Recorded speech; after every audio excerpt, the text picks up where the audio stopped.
Mas marami pa raw nalaman ang Department of Migrant Workers sa maanumalya umunong pagbili ng lupa ng Overseas Workers Welfare Administration na may halagang 1.4 billion pesos. Kabilang dito ang pagbago raw sa deed of sale ni dating Administrator Arnel Ignacio. May unang balita si JP Soriano.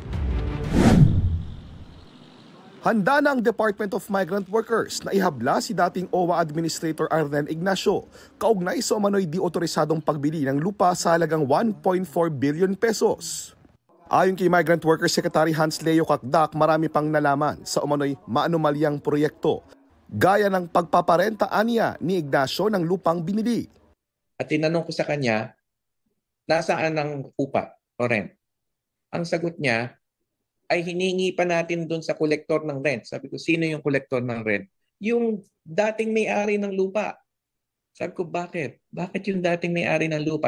Nauna nang sinabi ni Ignacio na dumaan sa Technical Working Group ang programang Halfway House o dormitoryo para sa mga OFW malapit sa NAIA Terminal 1. Taliwas sa naunang pahayag ni Kakdak na hindi raw nakonsulta ang board tungkol sa pagbili ng lupa na malinaw raw na paglabag sa OWA Charter.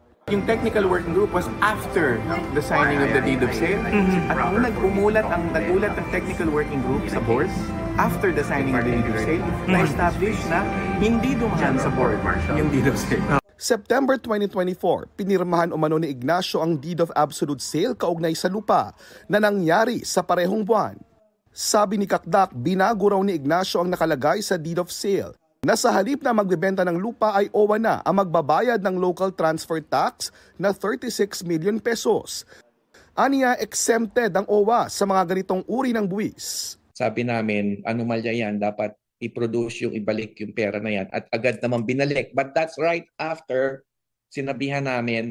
Isa pang inimbestigahan ng DMW, ang hindi raw pagbanggit ni Ignacio sa board nagigibain ang mahigit 50 condo units na nakatayo na sa biniling lupa na anyay labag din sa OWA Charter. Sinusubukan pa naming kunan ng bagong pahayag si Ignacio kaugnay sa mga sinabi ni Kakdak. Ito ang unang balita, JP Soriano para sa GMA Integrated News. Gusto mo bang mauna sa mga balita? Mag-subscribe na sa GMA Integrated News sa YouTube at tumutok sa unang balita.